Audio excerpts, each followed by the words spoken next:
يا أيها الناس اتقوا ربكم الذي خلقكم من نفس واحدة وخلق منها زوجها وبث منهما رجالا كثيرا ونساء واتقوا الله الذي تساءلون به والأرحام إن الله كان عليكم رقيبا يا أيها الذين آمنوا اتقوا الله وقولوا قولا سديدا يصلح لكم أعمالكم ويغفر لكم ذنوبكم ومن يطع الله ورسوله فقد فاز فوزا عظيما أما بعد فإن أصدق الحديث كتاب الله وأحسن الهدي هدي محمد صلى الله عليه وسلم وشر الأمور محدثاتها وكل محدثة بدعة وكل بدعة ضلالة وكل ضلالة في النار أعوذ بالله من الشيطان الرجيم من همزه ونفخه ونفثه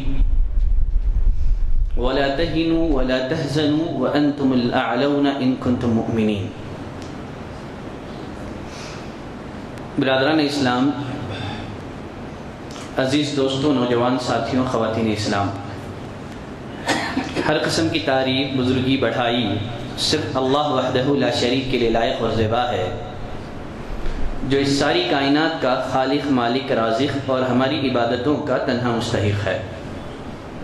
اللہ کی رحمتوں اور برکتوں کا نزول ہو اس دنیا میں مبعوث کیے گئے فرداً سارے ہی انبیاء کرام پر، خصوصیت کے ساتھ ہمارے اور آپ کے آخری نبی جناب محمد رسول اللہ صلی اللہ علیہ وسلم پر، جن کو اللہ نے ساری دنیا والوں کے لیے نبی اور رسول بنا کر کے مبعوث کیا۔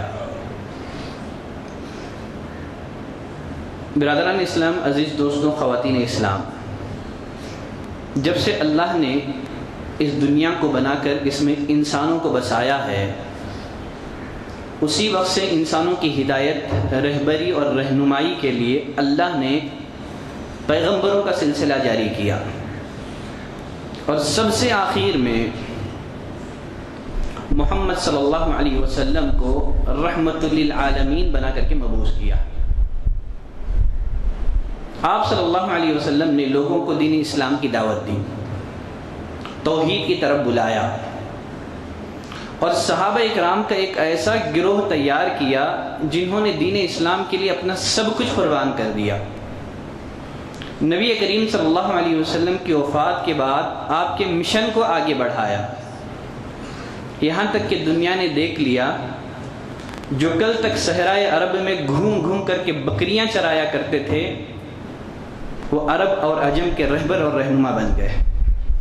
اکبر الہ آبادی نے سچ کہا تھا، خود نہ تھے جو راہ پر اوروں کے ہادی بن گئے۔ کیا نظر تھی جس نے مردوں کو مسیحا کر دیا۔ لیکن موجودہ دور میں مسلمانوں کی صورتحال بے حد افسوسناک اور ناقابل بیان ہے۔ ہر طرف مسلمان ظلم اور زیادتی، ذلت اور پستی کا شکار ہیں۔ خود ہمارے ملک ہندوستان کے حالات لے لیجئے، لو جہاد، گھر واپسی جیسے غیر ضروری اور غیر حقیقی نعروں کے ذریعے سے مسلمانوں کو خوف زدہ کیا جا رہا ہے۔ گائے کے تحفظ کے نام پر لوگوں کو مارا جا رہا ہے۔ مسلم پرسنل لا میں تبدیلی کی آوازیں اٹھ رہی ہیں۔ اذان پر پابندی لگانے کی کوششیں جاری ہیں۔ اب سوال یہ ہے، مسلمانوں کی موجودہ صورتحال کا آخر ذمہ دار کون ہے؟ مسلمانوں کی موجودہ صورتحال کے بہت سارے خارجی اسباب بھی ہو سکتے ہیں، اس میں دشمنان اسلام کی سازشیں بھی ہو سکتی ہیں، لیکن مسلمانوں کی موجودہ صورتحال کے سب سے بڑے ذمہ دار خود مسلمان ہیں۔ اللہ نے قرآن مجید میں فرمایا، وَمَا أَصَابَكُم مِّن مُّصِيبَةٍ فَبِمَا كَسَبَتْ أَيْدِيكُمْ، تم پر جو بھی مصیبت لاحق ہوتی ہے یہ تمہاری بدعمالیوں کا نتیجہ ہے، یہ تمہارے کرتوتوں کا نتیجہ ہے۔ کتاب اور سنت کے مطالعے سے پتہ چلتا ہے، آسمان سے اللہ کے جو بھی فیصلے نازل ہوتے ہیں، آسمان سے اللہ کے جو بھی فیصلے اترتے ہیں، ان کا تعلق انسانی اعمال سے ہوتا ہے۔ دنیا میں مسلمانوں کے جیسے اعمال ہوں گے ویسے آسمان سے اللہ کے فیصلے اتریں گے۔ اسی لیے ایک حدیث میں نبی کریم صلی اللہ علیہ وسلم نے فرمایا، اعمالکم عمالکم، تمہارے اعمال تمہارے حکمران ہیں، اعمال بدلو حکمران بدل جائیں گے۔ اور ایک مشہور اثر ہے ان عصانی من یعرفنی سلطت علیہ من لا یعرفنی، اگر وہ میری نافرمانی کرے جو مجھے جانتا ہے، جو مجھے پہچانتا ہے، میں اس پر اسے مسلط کر دیتا ہوں جو مجھے نہیں جانتا ہے، جو مجھے نہیں پہچانتا ہے۔ حسن بصری رحمۃ اللہ علیہ سے لوگوں نے حجاج بن یوسف کی ظلم اور زیادتی کی شکایت کی۔ حسن بصری رحمۃ اللہ علیہ نے کیا جواب دیا؟ کہا ما جاء الحجاج الا بذنوبنا، حجاج یہ ہمارے گناہوں کا نتیجہ ہے، ہماری بدعمالیوں کا نتیجہ ہے۔ اگر ہم چاہتے ہیں کہ حالات بدل جائیں، اس کے لیے ہمارے لیے ضروری ہے کہ ہم اپنے اعمال بدلیں، تو انشاءاللہ اللہ حالات بدل دے گا۔ اب سوال یہ ہے وہ کون سے اسباب ہیں، وہ کون سے عوامل ہیں جن کی بنا پر مسلمانوں کی یہ درگت بنی ہوئی ہے؟ مسلمان ہر جگہ ذلت اور پستی کا شکار ہیں، ظلم اور زیادتی کا شکار ہیں۔ کیا اسباب ہیں، کیا عوامل ہیں؟ کتاب اور سنت کی روشنی میں آج کے خطبہ جمعہ میں میں کچھ عوامل کا تذکرہ کروں گا، کچھ اسباب کا تذکرہ کروں گا جن کی بنا پر آج مسلمان ذلت اور پستی کا شکار ہیں۔ پہلے نمبر پر ہے کتاب اور سنت سے دوری اور جہالت۔ جب آدم اور حوا علیہ السلام آسمان سے زمین پر اتارے گئے تو اللہ نے ان کی طرف وحی کی، فَإِمَّا يَأْتِيَنَّكُم مِّنِّي هُدًى فَمَن تَبِعَ هُدَايَ فَلَا يَضِلُّ وَلَا يَشْقَىٰ۔ یقیناً اب تمہارے پاس ہماری جانب سے ہدایت آئے گی، جو ہدایت کی پیروی کرے گا نہ وہ گمراہ ہوگا نہ وہ تکلیف میں پڑے گا۔ اللہ نے مسلمانوں کو اس امت محمدیہ کو قرآن مجید جیسی عظیم کتاب کا حامل بنایا تاکہ اس قوانین پر عمل کر کے مسلمان عروج کے منازل طے کریں، اس کے فیصلوں کو بلا چوں اور چرا تسلیم کریں۔ لیکن مسلمانوں نے اپنے قول اور عمل کے ذریعے سے قرآن مجید کی اس حیثیت کو نظر انداز کر دیا۔ اللہ نے کتاب اس لیے نازل کیا تھا، اللہ نے قرآن اس لیے اتارا تھا تاکہ اس قرآن کے ذریعے سے ہم اپنی اختلافات کو ختم کریں، لیکن مسلمانوں نے اسی کتاب کو بنیاد بنا کر کے اختلافات کو انہوں نے جنم دینا شروع کر دیا۔ مسلمان فرقوں میں بڑھ گئے، مسلمان ٹولیوں میں بڑھ گئے، پھر کیا ہوا؟ زوال کا شکار ہو گئے۔ کل حزب بما لدیہم فریحون، اللہ نے فرمایا ہر ٹولہ، ہر جماعت، اس کے پاس جو نظریات ہیں، اس کے جو افکار ہیں، وہ اس سے خوش ہیں۔ کتاب اللہ کو بنیاد بنا کر کے مسلمانوں نے اختلافات کو جنم دیا۔ نبی کریم صلی اللہ علیہ وسلم نے فرمایا ان اللہ یرفع بهذا الكتاب اقواما ويضع به آخرین، اللہ اس کتاب کے ذریعے سے بہت ساری قوموں کو بلندی عطا کرتا ہے، عروج عطا کرتا ہے، اور اسی کتاب کے ذریعے سے اللہ بہت سارے قوموں کو ذلت اور پستی میں ڈھکیل دیتا ہے۔ نبی کریم صلی اللہ علیہ وسلم نے وفات سے قبل امت کو وصیت کی تھی کہ میں تمہارے درمیان دو چیزیں چھوڑے جا رہا ہوں، جب تک تمہارا ان دو چیزوں سے تعلق مضبوط ہوگا گمراہ نہیں ہوگی۔ دنیا کی کوئی طاقت تمہیں شکست نہیں دے سکتی، شکست سے دوچار نہیں کر سکتی۔ جنگ احد کو یاد کیجیے، واقعہ احد کو۔ صحابہ اکرام سے ایک چھوٹی سی غلطی ہوئی، انہوں نے اس جنگ میں نبی کریم صلی اللہ علیہ وسلم کے ایک فرمان کو انہوں نے فراموش کر دیا، جیتی ہوئی جنگ ہار میں تبدیل ہو گئی۔ تو پہلا سبب ہے کتاب اور سنت سے دوری۔ مسلمانوں کی ذلت اور پستی کے اسباب میں سے دوسرا سبب ہے ایمان سے محرومی۔ اللہ نے قرآن مجید میں اہل ایمان کے لیے مدد اور نصرت کا وعدہ کیا ہے، فرمایا وَكَانَ حَقًّا عَلَيْنَا نَصْرُ الْمُؤْمِنِينَ، مومنین کی مدد کرنا ہم پر لازم ہے، اللہ نے اپنے اوپر لازم کر لیا ہے کہ وہ اہل ایمان کی مدد کرے گا۔ اور ایک جگہ اللہ نے کیا فرمایا وَلَا تَهِنُوا وَلَا تَحْزَنُوا وَأَنْتُمُ الْأَعْلَوْنَ إِن كُنتُم مُؤْمِنِينَ، سستی نہ کرو، غم نہ کرو، وَأَنْتُمُ الْأَعْلَوْنَ، تم ہی سربلند رہو گے، تم ہی غالب رہو گے، بشرطے کہ تم مومن رہو گے، ایماندار رہو گے۔ آج ہم کہنے کو تو مسلمان ہیں لیکن ایمان کے تقاضے ہم سے پورے نہیں ہو پا رہے ہیں، اور مسلمانوں میں ایک بڑا طبقہ ایسا ہے جو شرک میں، بدعات میں اور خرافات میں ملوث ہے۔ اللہ کی کہاں سے مدد آئے گی؟ اللہ کی نصرت کہاں سے آئے گی؟ اگر مسلمان صحیح اسلامی عقیدے کو اختیار کر لیں اپنے ایمان اور عمل کی اصلاح کر لیں. ہم پر یہ جو خوف کے بادل چھائے ہوئے ہیں انشاءاللہ چھٹ جائیں گے. اللہ نے قرآن مجید میں فرمایا وعد اللہ الذین آمنوا منکم وعملوا الصالحات. اللہ کا وعدہ ہے تم میں سے ان لوگوں کے ساتھ جو ایمان لائے نیک عمل کیا. کتنے وعدے کیے اللہ نے اہل ایمان سے؟ اللہ نے 3 وعدے کیے ہیں. فرمایا لَيَسْتَخْلِفَنَّهُمْ فِي الْأَرْضِ كَمَا اسْتَخْلَفَ الَّذِينَ مِنْ قَبْلِهِمْ. اللہ ان کو زمین میں خلافت عطا کرے گا جس طرح اللہ نے پچھلے لوگوں کو زمین میں خلافت عطا کی تھی. زمین پر ان کا اقتدار قائم کرے گا. پہلا وعدہ خلافت کا اللہ نے وعدہ کیا ہے. اللہ زمین پر تمہاری خلافت، تمہارا غلبہ اللہ قائم کر دے گا. اور دوسرا وعدہ وَلَيُمَكِّنَنَّ لَهُمْ دِينَهُمُ الَّذِي ارْتَضَىٰ لَهُمْ. اللہ ان کے لیے ان کے اس دین کو مضبوط بنیادوں پر قائم کر دے گا جسے اس نے اپنے بندوں کے لیے پسند کیا ہے. دین اسلام کو غلبہ ملے گا. اور تیسرا وعدہ وَلَيُبَدِّلَنَّهُمْ مِنْ بَعْدِ خَوْفِهِمْ أَمْنًا. ان کی موجودہ حالت خوف کو امن میں اللہ تبدیل کر دے گا. اللہ نے 3 وعدے کیے ہیں قرآن مجید کی اس آیت کریمہ میں. لیکن یہ 3 وعدے کب پورے ہوں گے؟ یہ تینوں کے تینوں وعدے مشروط ہیں. یہ تینوں وعدے کب پورے ہوں گے؟ اللہ نے فرمایا شرط یہ ہے یعبدوننی ولا یشرکون بی شیئا. یہ لوگ میری عبادت کریں اور میری عبادت میں کسی کو شریک نہ ٹھہرائیں، کسی کو پارٹنر نہ بنائیں. اگر ہم اللہ کی عبادت اور بندگی سے اعراض کریں تو یقیناً اللہ کے یہ وعدے پورے نہیں ہوں گے. ان الذین یستکبرون عن عبادتی. یقیناً جو لوگ میری عبادت سے تکبر کرتے ہیں، اعراض کرتے ہیں، ذلیل و خوار ہو کر کے وہ جہنم میں داخل کر دیے جائیں گے.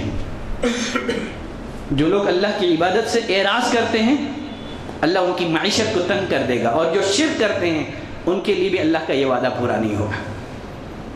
شیخ البانی رحمۃ اللہ علیہ وہ فرمایا کرتے تھے اقیموا دولت الاسلام فی قلوبکم. اے لوگوں سب سے پہلے اپنے دلوں میں اسلامی حکومت قائم کرو. اللہ زمین پر تمہاری حکومت قائم کر دے گا. آج ہمارے دلوں میں اسلامی حکومت قائم نہیں ہے تو بھلا زمین پر کیسے حکومت ہم لوگ قائم کر سکتے ہیں؟ تو آج مسلمان جو ذلت اور پستی کا شکار ہیں اس کا ایک سبب ہے ایمان سے محرومی. مسلمانوں کی ذلت اور پستی کے اسباب میں سے ایک سبب ہے دنیا کی محبت. اللہ نے سورۃ التکاثر میں فرمایا الہاکم التکاثر. دنیا کی ہرس نے، دنیا کی لالچ نے تمہیں غافل کر دیا. حتی زرتم المقابر. یہاں تک کہ تم قبر کے آغوش میں پہنچا دیے گئے. جب انسان قبر کے آغوش میں پہنچ جائے گا، جب اس کو قبر میں داخل کر دیا جائے گا، وہاں انسان کو احساس ہوگا، وہاں انسان کی آنکھ کھلے گی. اللہ نے فرمایا کلا سوف تعلمون ثم کلا سوف تعلمون. ان قریب تم جان جاؤ گے، پھر ان قریب یقیناً تم جان جاؤ گے. انسان کو قبر میں احساس ہوگا کہ دنیا میں مجھے کیا جمع کرنا چاہیے تھا، میں دنیا میں کیا جمع کر کے آیا ہوں. دنیا میں مجھے محنت نیک اعمال کے لیے کرنی تھی، مجھے دنیا میں نیکیاں اکٹھی کرنی تھی. میں دنیا میں دولت جمع کر کے آیا ہوں، پراپرٹی جمع کر کے آیا ہوں، نیکیاں میں نے اکٹھا نہیں کی. اس لیے کہ خبر میں مال اور دولت کا فائدہ نہیں ہوگا، خبر میں آپ کو آپ کی نیکیاں فائدہ دیں گی. نبی کریم صلی اللہ علیہ وسلم نے فرمایا کہ یتبع المیت ثلاثۃ. 3 چیزیں میت کے ساتھ جاتی ہیں. اس کا مال جاتا ہے، اس کے اولاد جاتے ہیں، اس کا عمل جاتا ہے. فیرجع اثنان. نبی کریم صلی اللہ علیہ وسلم نے فرمایا کہ 2 چیزیں پلٹ کر آ جاتی ہیں اور خبر کی تنہائی میں ایک چیز باقی رہ جاتی ہے. مال واپس پلٹ کر آ جاتا ہے، رشتہ دار اور اولاد پلٹ کر آ جاتے ہیں. جب تک انسان کے جسم میں روح ہے تب تک مال بھی انسان سے چمٹا ہوا رہتا ہے، اولاد بھی اسے چمٹے ہوئے رہتے ہیں. جیسے ہی روح کا تعلق بدن سے ختم ہو جاتا ہے، اولاد کا تعلق ختم، مال کا تعلق ختم. خبر کی تنہائی میں صرف اکیلا انسان کو اس کا عمل کام آئے گا. ثوبان رضی اللہ تعالیٰ عنہ کی وہ روایت آپ نے نہیں سنی جس میں نبی کریم صلی اللہ علیہ وسلم نے مسلمانوں کی ذلت اور پستی کا سبب نے بتایا. فرمایا یوشک ان تداعى علیکم الامم کما تداعى الاکلۃ الی قصعتها. ان قریب ایک ایسا وقت آئے گا باطل قومیں تم پر اس طرح ٹوٹ پڑے گی جس طرح بھوکا دسترخوان پر ٹوٹ پڑتا ہے. صحابہ پریشان ہو گئے، پوچھا اللہ کے رسول وجہ کیا ہے؟ کیا ہماری تعداد کم ہوگی؟ تعداد میں کم ہوں گے؟ نبی کریم صلی اللہ علیہ وسلم نے فرمایا کہ نہیں، تعداد تمہاری زیادہ ہوگی، تعداد میں تم کم نہیں ہوگے مگر تمہاری حیثیت سمندر کے جھاگ کے برابر ہوگی. اللہ دشمنوں کے دل سے تمہارا ڈر ختم کر دے گا. کوئی نہیں ڈرے گا. دشمنوں کے دلوں سے تمہارا ڈر، تمہارا رعب اور تمہارا دبدبہ نکال لیا جائے گا اور تم وہن کی بیماری کا شکار ہو جاؤ گے. صحابہ نے پوچھا مل وہن یا رسول اللہ، اللہ کے رسول یہ وہن کی بیماری کون سی ہے؟ یہ وہن کیا چیز ہے؟ یہ کس بیماری کا نام ہے؟ نبی کریم صلی اللہ علیہ وسلم نے فرمایا کہ حب الدنیا و کراہیت الموت. دنیا کی محبت، دنیا کی محبت، موت سے نفرت. جب وہن داخل ہو جائے گا پھر سابقہ قوم میں ٹوٹ پڑے گی جس طرح بھوکا دسترخوان پر ٹوٹ پڑتا ہے. یہ دنیا کی زندگی ہماری منزل نہیں ہے، منزل تو ہماری آخرت ہے. بس ایک پڑاؤ ہے. دنیا کی رنگینیاں ہمیں آخرت کی تیاری سے غافل نہ کر دے، مقصد وجود سے غافل نہ کر دے. ایک حدیث میں نبی کریم صلی اللہ علیہ وسلم نے فرمایا مل فخر اخشى علیکم، مجھے تمہاری محتاجی کا ڈر نہیں ہے، میں تمہاری محتاجی سے نہیں ڈرتا ہوں. مجھے اس بات سے ڈر ہے کہ کہیں دنیا تم پر کشادہ نہ کر دی جائے جس طرح تم سے پہلے لوگوں پر دنیا کشادہ کر دی گئی تھی. پھر تم اس دنیا کو حاصل کرنے کے لیے مقابلہ کرو، مسابقہ کرو، دوڑ لگاؤ جس طرح تم سے پہلے لوگوں نے دوڑ لگائی تھی. جس طرح دنیا نے ان لوگوں کو ہلاک کر دیا تھا کہیں دنیا تم کو بھی ہلاک نہ کر دے. تو مسلمانوں کی ذلت اور پستی کا سبب کہ جو دنیا کی محبت، انسان مقصد وجود سے غافل ہو چکا ہے، آخرت کی تیاری سے غافل ہو چکا ہے. صرف مال مال مال. انسان کے دل و دماغ پر بس ایک ہی چیز بسی ہوئی ہے، کس طرح مال میں اضافہ کیا جائے. نیکیوں میں اضافہ کرنے کی کسی کو فکر نہیں ہے، آخرت کی کامیابی کی کسی کو فکر نہیں ہے. سب لوگ دنیا کی کامیابی کو ہی کامیابی سمجھ بیٹھے ہیں. ہماری زندگی کا مقصد کھانا پینا اور مر جانا نہیں ہے. اللہ نے فرمایا فحسبتم انما خلقناکم عبثا، کیا تم نے یہ سمجھ رکھا ہے کہ ہم نے تم کو عبث پیدا کیا ہے، بیکار پیدا کیا ہے؟ تمہاری زندگی کا کوئی مقصد نہیں ہے. تم ہماری طرف پلٹائے نہیں جاؤ گے، جانوروں کی طرح کیوں زندگی گزار رہے ہو؟ مسلمانوں کی ذلت اور پستی کے اسباب میں ایک سبب ہے گناہوں کی کثرت. اللہ نے قرآن مجید میں فرمایا ظہر الفساد فی البر والبحر بما کسبت ایدی الناس. خشکی میں، تری میں لوگوں کی بدعمالیوں کے بسبب فساد پھیل گیا. دیکھیے عبداللہ بن عمر رضی اللہ تعالیٰ عنہ کی ایک عجیب و غریب روایت. وہ فرماتے ہیں ایک دفعہ نبی کریم صلی اللہ علیہ وسلم ہمارے درمیان تشریف لائے. فرمایا یا معاشر المہاجرین، اے مہاجرین کی جماعت، خمس اذا ابتلیتم بہن فاعوذ باللہ ان تدرکوہن. 5 گناہ ایسے ہیں اگر تم ان میں ملوث ہو جاؤ تو پھر تو تمہاری تباہی یقینی ہے. اگر 5 گناہوں میں ملوث ہو جاؤ تو تم پر 5 طرح کے اللہ کے عذابات آئیں گے. میں اللہ سے پناہ طلب کرتا ہوں کہ اللہ تم کو ان سے محفوظ رکھے، اللہ تم کو ان سے بچائے رکھے. پہلا گناہ، نبی کریم صلی اللہ علیہ وسلم نے فرمایا لم تظہر الفاحشۃ فی قوم حتی یعلنوا بها الا فشا فیہم الطاعون والاوجاع التي لم تکن مضت فی اسلافہم الذین مضوا. جب کسی بھی قوم میں بے حیائی اور فحاشی کھلم کھلا ہونے لگے، بے حیائی عام ہو جائے، زناکاری عام ہو جائے، اللہ کا کیا عذاب آئے گا؟ الا فشا فیہم الطاعون. اس قوم میں پلک کی بیماری عام ہو جائے گی، پلک پھیل جائے گا اور ایسی ایسی بیماریوں کا وہ معاشرہ شکار ہو جائے گا سابقہ قوموں نے، سابقہ لوگوں نے ان کا نام تک نہیں سنا ہوگا. اللہ مہلک بیماری میں مبتلا کر دے گا. نمبر 2 وَلَمْ يَنْقُصُ الْمِكْيَالَ وَالْمِيزَانَ. جب لوگ ناپ تول میں کمی کریں گے، ناپ تول میں کمی کریں گے، باطل طریقے سے لوگوں کا مال کھائیں گے، دھوکہ دیں گے، لوگوں کی حق تلفی کریں گے، پھر کیا ہوگا؟ 3 طرح کے عذابات آئیں گے.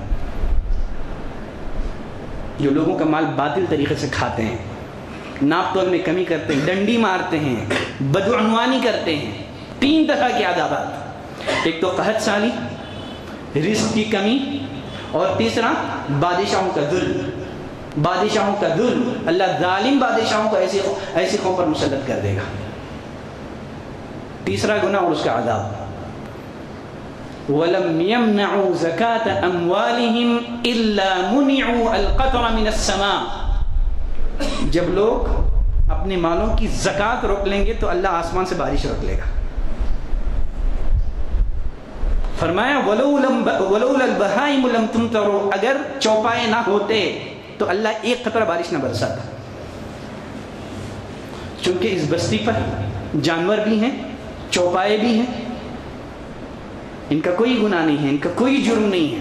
فرمایا اگر چوپائے نہ ہوتے تو اللہ ایک قطرہ پانی نہ برساتا. تو جب لوگ اپنے مالوں کی زکوٰۃ روک لیتے ہیں تو اللہ آسمان سے بارش روک لیتا ہے.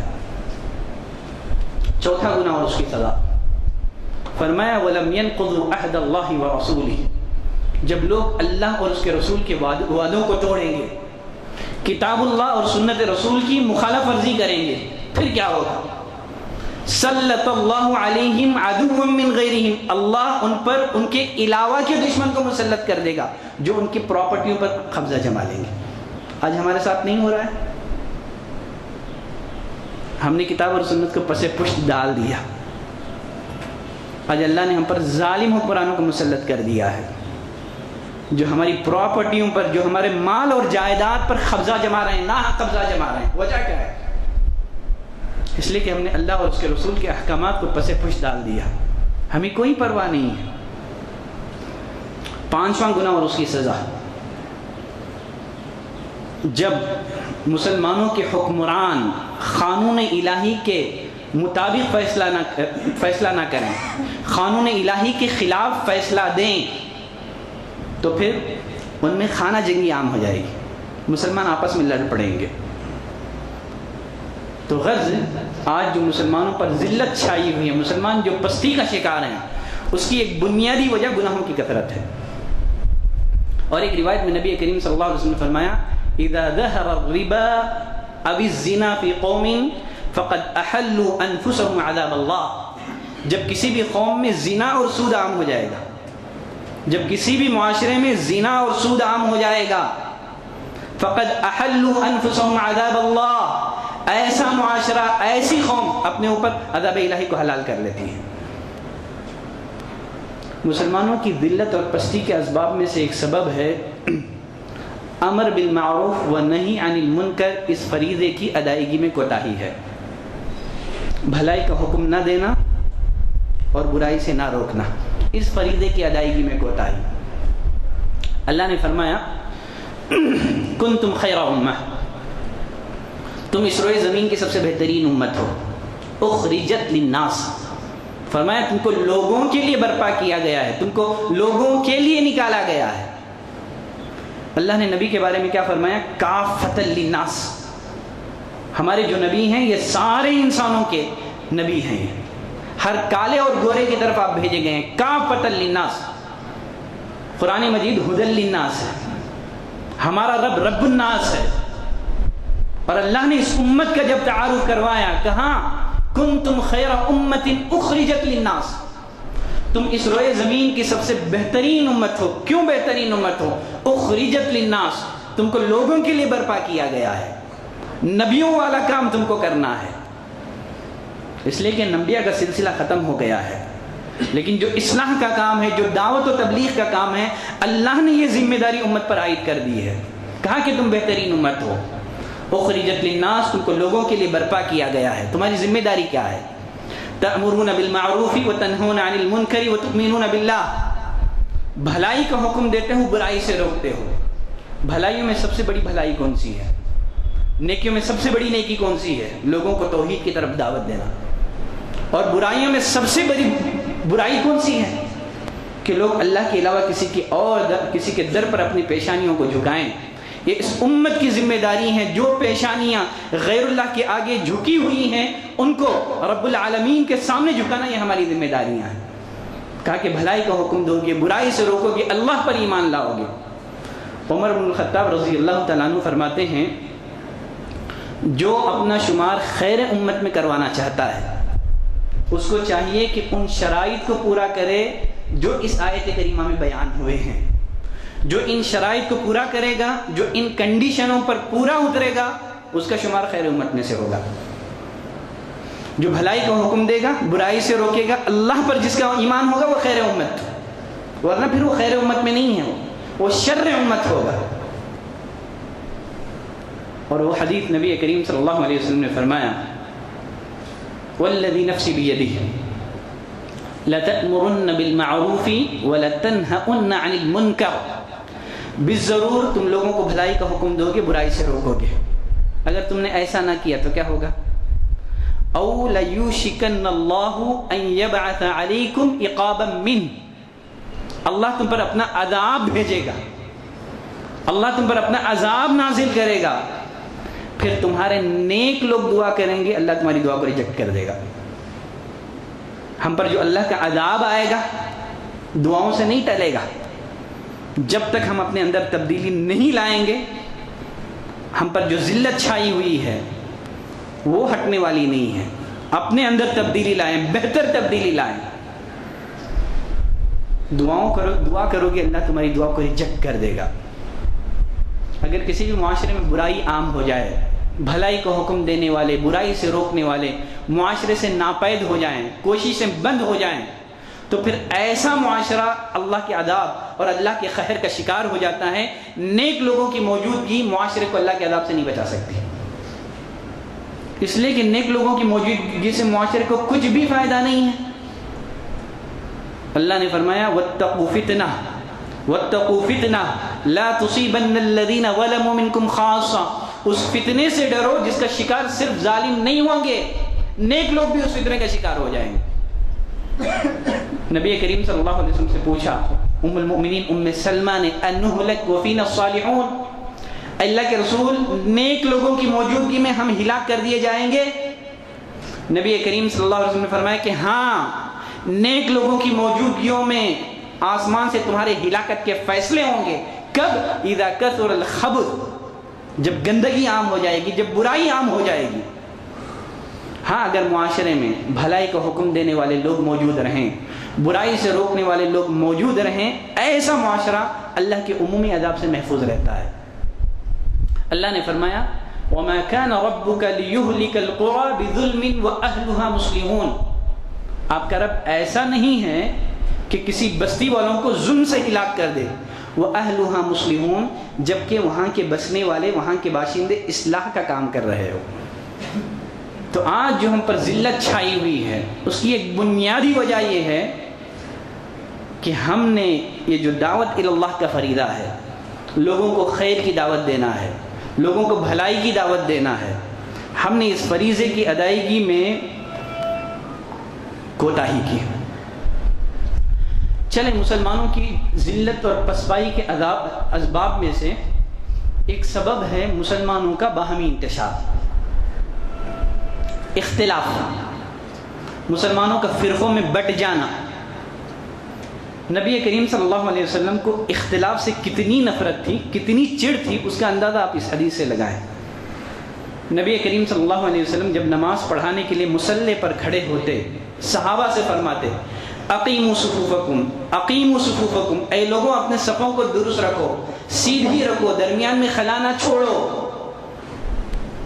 واللہ لتقیمن صفوفکم، اللہ کی قسم تم اپنی صفوں کو درست رکھو گے، سیدھی رکھو گے، ورنہ اللہ تمہارے دلوں میں پھوٹ پیدا کر دے گا۔ نبی کریم صلی اللہ علیہ وسلم نے یہ جو ظاہری اختلاف ہے، ایک مسلمان نماز میں دوسرے مسلمان سے جو ہٹ ہٹ کے کھڑے ہو رہے ہیں، نبی کو یہ بھی برداشت نہیں تھا، اس لیے کہ ظاہری اختلاف بسا اوقات باطنی اختلاف کا سبب بنتا ہے۔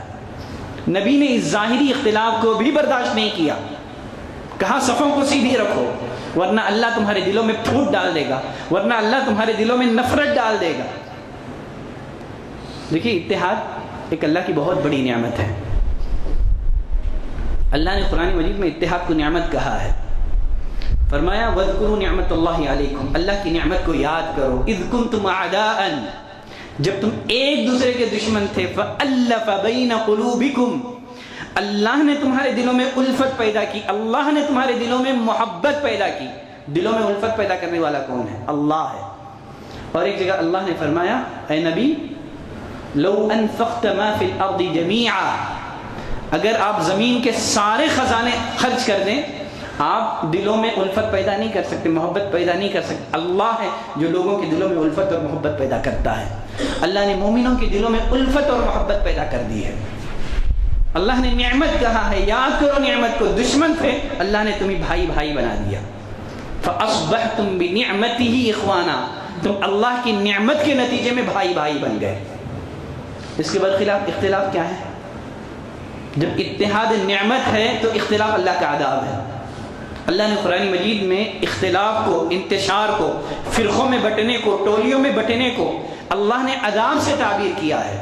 فرمایا قل هو القادر الا ان يبعث عليكم عذابا من فوقكم او من تحت ارجلكم او يلبسكم شيعا، اللہ اس بات پر قادر ہے کہ وہ تم پر آسمان سے عذاب بھیجے، زمین سے عذابات کا سلسلہ اس کا آغاز کر دے، او یلبسکم شیعا، اللہ اس بات پر قادر ہے کہ تمہیں فرقوں میں، ٹولے ٹولوں میں اللہ تقسیم کر دے۔ اس آیت میں 3 طرح کے عذابات ہیں، ایک زمینی عذاب ہے، ایک آسمانی عذاب ہے، اور تیسرا اختلاف، انتشار، فرقوں میں بٹ جانا، ٹولیوں میں بٹ جانا، 3 طرح کے عذابات۔ یہ جو پہلے کے جو 2 طرح کے جو عذابات ہیں، یہ نبی کریم صلی اللہ علیہ وسلم کی امت پر اس طرح نہیں آئیں گے جس طرح سابقہ امتوں پر آئے تھے، جس کے نتیجے میں پوری کی پوری قوم تباہ و برباد کر دی گئی۔ لیکن تیسرا عذاب آئے گا۔ سعد بن ابی وقاص رضی اللہ تعالیٰ عنہ فرماتے ہیں نبی کریم صلی اللہ علیہ وسلم نے فرمایا میں نے اللہ سے 3 دعائیں مانگی، اللہ نے 2 دعائیں تو میری قبول کر لی، لیکن ایک دعا کو اللہ نے رد کر دیا۔ نبی نے اللہ سے 3 دعائیں کی تھی، اللہ میری امت کو قحط سالی کے ذریعے سے ہلاک نہ کر دے، اللہ نے قبول کر لیا۔ دعا کی اے اللہ میری امت کو غرق کے ذریعے سے ہلاک نہ کر دے، جس طرح نوح علیہ السلام کی قوم پر اللہ طوفان آیا تھا، نتیجتاً پوری قوم تباہ و برباد ہو گئی سوائے مومنین کے۔ اللہ غرق کے ذریعے سے میری امت کو ہلاک نہ کرنا، اللہ نے قبول کر لی۔ تیسری دعا نبی نے کی، اللہ میری امت کا آپس میں اختلاف نہ ہو، انتشار نہ ہو، یہ سب متحد رہیں، متفق رہیں، اللہ نے رد کر دیا۔ تو آج مسلمان جو ذلت اور پستی کا شکار ہیں، اس کی ایک سبب مسلمانوں کا فرقوں میں، ٹولیوں میں بٹ جانا ہے، اختلاف اور انتشار ہے۔ دیکھیے مسلمانوں میں حقیقی اتحاد کب قائم ہوگا؟ آج لوگ اتحاد کی کوششیں تو کرتے ہیں، لیکن کوئی بھی اپنے دائرے سے نکلنے کے لیے تیار نہیں ہے۔ سب اپنے دائرے میں رہ کر کے اتحاد کی دعوت دیتا ہے۔ سب کے نزدیک اتحاد کیا ہے؟ اتحاد یہ ہے کہ ہمارے فرقوں میں شامل ہو جاؤ، ہماری جماعت میں شامل ہو جاؤ، یہ اتحاد ہے۔ کوئی بھی جماعت کے لوگ اپنے دائرے سے نکلنے کے لیے تیار نہیں ہے۔ مسلمانوں میں حقیقی اتحاد کیسے آئے گا؟ مسلمانوں میں حقیقی اتحاد اس وقت تک قائم نہیں ہو سکتا جب تک کہ توحید کی بنیاد پر، کتاب اور سنت کی بنیاد پر متحد نہ ہو جائے۔ اللہ نے کیا فرمایا؟ وَأَطِيعُوا اللَّهَ وَرَسُولَهُ، اے لوگوں اللہ کی اطاعت کرو، رسول کی اطاعت کرو، وَلَا تَنَازَعُوا، اختلاف نہ کرو، فَتَفْشَلُوا، کمزور ہو جاؤ گے، وَتَذْهَبَ رِيحُكُمْ، تمہاری ہوا اکھڑ جائے گی۔ اس سے پہلے کیا کہا؟ اللہ اور اس کے رسول کی اطاعت کرو، اختلاف مت کرو، وَاعْتَصِمُوا بِحَبْلِ اللَّهِ جَمِيعًا، اللہ کی رسی کو مضبوطی سے تھام لو اور اختلاف نہ کرو۔ تو اتحاد اسی صورت میں ممکن ہے جب لوگ کتاب اور سنت کی بنیاد پر ایک پلیٹ فارم میں جمع ہو جائیں، توحید پر آ جائیں۔ اس کے بغیر حقیقی اتحاد کا کوئی تصور نہیں ہے۔ جسموں کو جوڑنے کا نام اتحاد نہیں ہے، دلوں کو جوڑنے کا نام اتحاد ہے۔ ہاں یہاں ایک چیز ہے، ایک مسئلے کی وضاحت کر دیتا ہوں۔ سوال یہ ہے، کیا نظریاتی اختلاف کے باوجود، کیا منہجی اختلاف کے باوجود اتحاد کی کوئی شکل ہے؟ اس کا جواب یہ ہے کہ منہجی اختلاف کے باوجود، نظریاتی اختلاف کے باوجود اتحاد ممکن ہے۔ وہ کس طرح کا اتحاد ہے؟ دینی اتحاد نہیں ہے۔ کامن ایشوز پر مسلمان متحد ہو سکتے ہیں آج بھی، اگر مسلمان چاہیں، فیصلہ کریں۔ دیکھیں نبی کریم صلی اللہ علیہ وسلم کی عمر 20 یا 25 برس کی تھی۔ عبداللہ بن جدعان کے گھر میں ایک معاہدہ ہوا تھا، ایک میٹنگ ہوئی تھی، آپ صلی اللہ علیہ وسلم اس میں شریک رہے. اس میں قبیلے قریش کے 5 قبائل نے شرکت کی تھی. سب لوگوں نے اس بات پر اتفاق کیا کہ مکے میں جو بھی مظلوم نظر آئے گا، چاہے وہ مکے کا ہو یا مکے سے باہر کا رہنے والا ہو، کسی پر بھی ظلم ہو، ہم اس کی حمایت میں کھڑے ہوں گے. نبی کریم صلی اللہ علیہ وسلم اس میٹنگ میں شریک تھے. بعد میں آپ نبی بنائے گئے. آپ صلی اللہ علیہ وسلم نے اس میٹنگ کو یاد کیا، کہا کہ میں عبداللہ بن جدعان کے گھر میں ایک ایسے معاہدے میں شریک تھا، مجھے پسند نہیں ہے کہ اس کے بدلے میں سرخ اونٹ لے لوں. اگر دنیا کے خزانے بھی اگر میرے پیروں میں ڈال دیں، مجھے لینا منظور نہیں ہے. اور فرمایا کہ اگر آج بھی مشرکین مکہ اس قسم کے میٹنگوں میں، اس قسم کے اجلاسوں میں اگر شرکت کی مجھے دعوت دیں گے، میں قبول کروں گا. کامن ایشوز پر جب غیر مسلموں کے ساتھ اتحاد ممکن ہے، دین کی بنیاد پر تو نہیں ہے. چلیں اور ایک مثال کے ذریعے سے سمجھاتا ہوں. نبی کریم صلی اللہ علیہ وسلم مکے سے ہجرت کر کے مدینہ گئے. مدینے میں یہودی آباد تھے. آپ نے یہودیوں سے معاہدہ کیا تھا. وہ معاہدہ کئی باتوں پر مشتمل تھا. آپ سیرت کی کتابیں اٹھائیں، پڑھیں معاہدہ. اس کو میثاق مدینہ کہا جاتا ہے. ایک معاہدہ آپ نے مسلمانوں سے لیا، ایک معاہدہ آپ نے یہودیوں سے لیا. یہودیوں سے جو نبی نے معاہدہ کیا تھا، جو اگریمنٹ ان سے ہوا تھا، جو معاہدہ ان سے ہوا تھا، اس میں ایک چیز کیا تھی؟ مسلمان اور یہودی دونوں ایک ملت ہیں. مسلمان اپنے دین پر رہیں گے، یہودی اپنے دین پر رہیں گے. اگر کوئی خارجی طاقت یہودیوں پر اگر حملہ آور ہو تو مسلمان اس کی حمایت میں آئیں گے. اگر کوئی خارجی طاقت مسلمانوں پر حملہ آور ہو تو یہودی مسلمانوں کی حمایت میں آئیں گے. اور یہ بھی تھا کہ اگر کوئی خارجی طاقت مدینے پر حملہ آور ہو، سب مل کر کے مدینے کی سرحد کی حفاظت کریں. تو معلوم کیا ہوا؟ کامن ایشوز پر، دین کی بنیاد پر نہیں ہے، کامن ایشوز پر مسلمانوں کو چاہیے کہ کم از کم جو کامن ایشوز ہیں، ان باتوں پر ہم لوگ متحد ہو جائیں، تاکہ جو مسلمانوں پر جو ظلم ہو رہا ہے، آج بھی غیر مسلموں میں ایک بڑی تعداد ایسی ہے جن کے دلوں میں تعصب نہیں ہے، ان کو اپنے ساتھ لے لیں. امن کے قیام کے لیے سب مل کر کے جد و جہد کریں. تو اس طرح کی کوششیں جب اسلام نے غیر مسلموں کے ساتھ روا رکھنے کی جب اجازت دی ہے، تو بدرجہ اولا مسلمانوں کے ساتھ بھی اس کا امکان ہے. تو غرض یہ کچھ اسباب رہیں جو مسلمانوں کی ذلت اور پستی کے ہیں. تو انشاءاللہ موجودہ حالات، ان میں ہماری ذمہ داریاں کیا ہیں، ہم کو کیا کرنا چاہیے. انشاءاللہ اگلے خطبہ جمعہ میں موجودہ حالات اور ہماری ذمہ داریاں کیا ہیں، انشاءاللہ اس کی نشاندہی کروں گا. آج کے لیے اتنی گفتگو کافی ہے. اللہ سے دعا کرتے ہیں کہ پروردگارہ، جہاں پر بھی مسلمانوں پر ظلم اور زیادتی ہو، اللہ مسلمانوں کی تو مدد فرما. اللہ جب تک تو ہم کو زندہ رکھ، اسلام ایمان احسان پر زندہ رکھ، خاتمہ ہو تو اسلام ایمان احسان پر ہو. سبحانک اللہم و بحمدک، اشہد ان لا الہ الا انت، استغفرک و اتوب الیک.